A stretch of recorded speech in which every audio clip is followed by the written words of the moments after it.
Hello friends, welcome to மக்கள் சேவை சால். இன்றைக்கி நம்ம ஒரு முக்கியமான இன்ஃபர்மேஷன் பற்றி தான் பார்க்க போகிறோம். அதாவது டிஎன்பிஎஸ்சி குரூப் 4 எக்ஸாம் பார்த்தா நடைபெற போகுது. இப்போது இந்த 5 தவறு பண்ணுறீங்க அப்படின்னா உங்களுக்கான ஓஎம்ஆர் செல்லாதாக்கப்படும் அப்படின்னு சொல்லியிருக்காங்க. எந்தமான தவறுகள், அதை பற்றின இன்ஃபர்மேஷன் தான் இந்த வீடியோ பார்க்க போகிறோம். இந்த வீடியோ ஸ்கிப் பண்ணாமல் ஃபுல்லாக பாருங்கள். அது மட்டும் அல்ல, இந்த வீடியோ நிறைய பேருக்கு ஷேர் பண்ணுங்கள். ஃபஸ்ட்டு இந்த வெப்சைட் பண்ணிக்கோங்க. இந்த வெப்சைட்கான லிங்க்கை நான் டிஸ்கிரிப்ஷன் கொடுத்துட்றேன். tnpsc.government.in இதை பார்த்தா அஃபிஷியல் வெப்சைட். ஓகே, அதாவது டிஎன்பிஎஸ்சி குரூப் 4 எக்ஸாமுக்கான ஹால் டிக்கெட்டாக ஆல்ரெடி பப்ளிஷ் பண்ணிட்டாங்க. இது வரைக்கும் உங்களுக்கான ஹால் டிக்கெட் டவுன்லோட் பண்ணாதவங்க நம்ம சேனலில் வீடியோ போட்டிருக்கோம். எப்படி ஹால் டிக்கெட் டவுன்லோட் பண்ணுறதுன்னு அதை பார்த்து நீங்கள் ஹால் டிக்கெட்டை முன்கூட்டியே பிரிண்ட் அவுட் எடுத்து வச்சுக்கோங்க. சில எல்லா இன்ஃபர்மேஷன்ஸுமே செக் பண்ணிக்கோங்க. முக்கியமாக தேர்வு கூடத்தின் முகவரி, அதாவது நீங்கள் எக்ஸாம் எங்கே போயிட்டு எழுத போகிறீங்களோ அதுக்கான அட்ரஸ் கொடுத்துருக்காங்க. அந்த அட்ரஸை முன்கூட்டியே எங்கே இருக்குதுன்னு தெரிஞ்சு வச்சுக்கிட்டு அதுக்கேற்ற மாரி ப்ரீ பிளானடாக போக பாருங்கள்.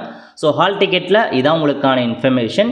இப்போது உங்களுக்கு எக்ஸாம் எழுத போகிறீங்க. குரூப் 4 எக்ஸாம் தேதி எப்போனா 12/7/2025 அன்றைக்கி தாங்க உங்களுக்கான எக்ஸாம் இருக்க போகுது. இப்போ எக்ஸாம் ஹாலுக்குள்ளே இந்த தவறுலாம் செய்கிறீங்க அப்படின்னா நீங்கள் எக்ஸாம் எழுதுறதே வேஸ்ட்டாக போயிடும். உங்களுக்கான ஓஎம்ஆர் செல்லாதாக்கப்படும். அது என்ன, அதை பற்றி இப்போ நம்ம பார்க்கலாம். ஓகே, ஃபஸ்ட் இன்ஸ்ட்ரக்ஷன் என்ன அப்படின்னா, தேர்வாணைய அறிவிக்கையில் குறிப்பிடப்பட்டுள்ள செல்போன் உள்ளிட்ட மின்னணு சாதனங்கள் மற்றும் இதர தடை செய்யப்பட்ட பொருட்களை தேர்வர்கள் தேர்வு கூடத்திற்கு கொண்டு வர அனுமதி இல்லை. தவறினார் அவர்களது விடைத்தாள் செல்லாதாக்கப்படுவதுடன் அவர்களது விண்ணப்பம் நிராகரிக்கப்படும். மேலும் தேர்வு எழுதுவதில் எதிர்காலத்தில் விலக்கி வைக்கப்படுவர் அப்படின்றத சொல்லியிருக்காங்க. ஸோ நீங்கள் எக்ஸாம் ஹாலுக்குள்ளே செல்ஃபோன் போன்ற கேஜெட்ஸ் கொண்டு போகிறீங்க அப்படின்னா உங்களுக்கான விடைத்தாள் செல்லாதாக்கப்படும், ரிஜெக்ட் செய்யப்படும் அப்படின்னு கொடுத்துருக்காங்க. ஸோ ஃபஸ்ட்டு பாயிண்ட்டே இதுதாங்க. ஸோ எக்ஸாம் ஹாலுக்குள்ளே எதுவுமே எடுத்துகிட்டு போகாதீங்க. அந்த எக்ஸாம் சென்டருக்குள்ளே எடுத்துகிட்டு போகலாம், பட் எக்ஸாம் ஹாலுக்குள்ளே எதுவுமே நீங்கள் எடுத்துகிட்டு போகக்கூடாது. அதையும் தெளிவாக நோட் பண்ணிக்கோங்க. அதுக்கப்புறம் ஓஎம்ஆர் ஷீட்டில் ஒரு சில இன்ஸ்ட்ரக்ஷன்ஸ் கொடுத்துருக்காங்க. ஓஎம்ஆர் எப்படி ஃபில் பண்ணுறது, எந்த மாதிரி இன்ஃபர்மேஷன் நீங்கள் ஃபில் பண்ணணும், சரியான முறையில் ஓஎம்ஆர் எப்படி ஃபில் பண்ணுறது, அதை பற்றின இன்ஃபர்மேஷன் நம்ம சேனல் ஆல்ரெடி வீடியோ போட்டிருக்கோம். புதிய ஓஎம்ஆர் எப்படி ஃபில் பண்ணுறது நீங்கள் தெரிஞ்சுக்கோங்க. லிங்க் டிஸ்கிரிப்ஷன் கொடுத்துட்றேன். ஓகே, ஸோ இப்போ இதில் கொடுத்துருக்காங்க பாருங்கள். கீழ்கண்ட காரணங்களால் உங்களுக்கான ஓஎம்ஆர் விடைத்தாள் செல்லாதாக்கப்படும் சொல்லியிருக்காங்க. என்னமான காரணம் அப்படின்னா, முதல்ல கருமை நிற மையுடைய பந்துமுனை பேனா தவிர மற்ற நிற மையுடைய பேனாவை பயன்படுத்துவது. அதாவது நீங்கள் ஓஎம்ஆர் பார்த்தா ஃபில் பண்ணுறீங்க அப்படின்னா எந்த பென் யூஸ் பண்ணணும் அப்படின்னா பிளாக் பால் பாயிண்ட் பெண்ணை மட்டும்தான் நீங்கள் பயன்படுத்துகிற மாதிரி இருக்கும். வேறு ஒரு பெண்ணை நீங்கள் யூஸ் பண்ணுறீங்க அப்படின்னா உங்களுக்கான ஓஎம்ஆர் ஷீட் பார்த்தா இன்வாலிட் பண்ணிவிடுவாங்க. ஸோ நீங்கள் தேர்வு எழுதுறதே வேஸ்ட்டாக போயிடும். ஸோ இன்வாலிட் பண்ணிட்டாங்க அப்படின்னா அதுக்கு மதிப்பெண் எதுவுமே கொடுக்க மாட்டாங்க. ஸோ நீங்கள் எக்ஸாம் எழுதவே வேஸ்ட்டு. ஃபஸ்ட் செகண்ட் பாயிண்ட் இதுதான். மூணாவது என்ன அப்படின்னா, தேவையற்ற மற்றும் பொருத்தமற்ற குறிப்புகள் குறியீடுகள் மேற்கொள்வது. ஓகே, அதாவது மேக்கிங் எனி இர்ரெலவன்ட் ஆர் இம்பென்மெண்ட் ரிமார்க் மற்றும் சிம்பிள். இந்த ஓஎம்ஆர் ஷீட் இருக்குது அப்படின்னா இதில் தேவையான குறியீடுகள் உங்களை பற்றியோ உங்கள் ஃபோன் நம்பரோ வேறு எதுவுமே எழுதக்கூடாது, எந்த சிம்பிளுமே மேக் பண்ணக்கூடாது அப்படின்னு சொல்லியிருக்காங்க. அப்படி ஏதாச்சும் நீங்கள் எழுதுறீங்க இல்லை உங்களை பற்றி ஏதாச்சும் ரிவீல் பண்ணுறீங்க அப்படின்னா உங்களுடைய ஓஎம்ஆர் ஷீட் இன்வாலிட் பண்ணப்படும் அப்படின்றத கொடுத்துட்டாங்க. அதுக்கப்புறம் ஓஎம்ஆர் விடைத்தாளில் பக்கம் 1 அதற்குரிய இடத்துல தேர்வர் கையொப்பமிடவெனில் உங்களுடைய ஓஎம்ஆர் இன்வாலிட் ஆகும். ஓகே, அதாவது இதில் கொடுத்துருக்காங்க பாருங்கள், சிக்னேச்சர் போடுற மாதிரி இருக்கும். தேர்வரின் கையொப்பம்னு இருக்க பாருங்கள், இதில் போயிட்டு உங்கள் சைன் போடுற மாதிரி இருக்கும். அப்படி இந்த இடத்துல நீங்கள் சைன் போடாமல் விடுறீங்க அப்படின்னா உங்களுக்கான ஓஎம்ஆர் விடைத்தாள் செல்லாதாக்கப்படும். ஸோ நீங்கள் எக்ஸாம் எழுதி முடிச்சுட்டு ஃபைனலாக சைன் போடாமல் விடுறீங்க அப்படின்னா கண்டிப்பாக இந்த ஓஎம்ஆர் திருத்த மாட்டோம், இன்வாலிட் பண்ணிவிடுவோம் அப்படின்றத சொல்லியிருக்காங்க. அதுவும் பார்த்தா முக்கியமான இன்ஃபர்மேஷன் தான்.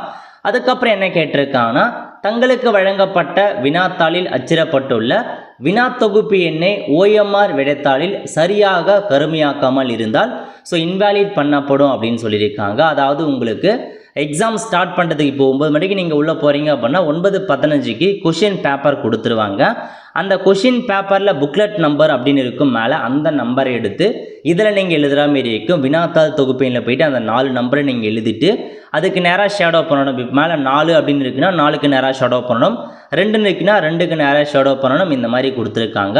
ஒருவேளை நீங்கள் பார்த்தீங்கன்னா தப்பாக ஷேடோ பண்ணுறீங்க அப்படின்னா உங்களுக்கான ஓஎம்ஆர் இன்வாலிட் பண்ணப்படும் அப்படின்னு சொல்லியிருக்காங்க.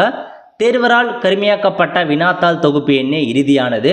சரியாக கருமையாக்கப்படாத நிலையில் OMR விடைத்தாள் செல்லாதாக்கப்படும் அப்படின்னு சொல்லியிருக்காங்க. ஸோ இதெல்லாம் தாங்க உங்களுக்கான பேசிக் பாயிண்ட். இந்த 5 இன்ஃபர்மேஷனை மட்டும் தெளிவாக கடைபிடிச்சிக்கோங்க. இந்த 5 இன்ஃபர்மேஷனை மட்டும் நீங்கள் கடைபிடிச்சாவே போதுமானது.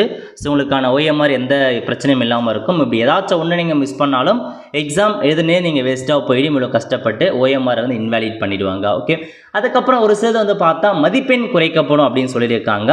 எந்த காரணத்துக்காக மதிப்பெண் குறைப்பாங்க அப்படின்னா, விடைத்தாளில் எந்த ஒரு வினாவிற்கும் அது தொடர்பான எந்த ஒரு வட்டத்தையும் கருமையாக்காமல் இருக்கீங்க அப்படின்னா உங்களுக்கு மதிப்பெண் குறைக்கப்படும் அப்படின்னு சொல்லியிருக்காங்க. 0.5 மதிப்பெண். அதாவது இப்போ கொஸ்டின் நம்பர் 1ன்னு இருக்குது அப்படின்னா ஏதாச்சும் ஒரு இதை நீங்கள் ஷேடோ பண்ணி தான் ஆகணும். இந்த ஒன்றுத்துக்கு மட்டும் எதுவுமே நீங்கள் ஷேடோ பண்ணாமல் விடுறீங்க அப்படின்னா உங்களுக்கு 0.5 மதிப்பெண் குறைக்கப்படும் அப்படின்றதையும் உங்களுக்கு வந்து சொல்லியிருக்காங்க. அதுக்கப்புறம் வந்து பாருங்கள், லெஃப்ட் தம்ப் இம்ப்ரெஷன் வைக்காமல் விடுறீங்க அப்படின்னா அதுக்கு ஒரு 0.5 மதிப்பெண். அதாவது இந்த இடத்துல வந்து பார்த்தா நீங்கள் தம்ப் இம்ப்ரெஷன் வைக்கிற மாதிரி இருக்கும். எக்ஸாம் ஹாலில் அதுக்கான இங்கு பேட்லாம் கொடுத்துருவாங்க. அப்போ நீங்கள் எடுத்துகிட்டு போயிட்டு லெஃப்ட் தம்ப் இம்ப்ரெஷனை மட்டும் நீங்கள் கைரேகை வைக்கணும். அப்படி வைக்கல அப்படின்னா 0.5 மதிப்பெண் குறைக்கப்படுங்க. இதுதான் மொத்தமாக ஒரு 7 இன்ஸ்ட்ரக்ஷன்.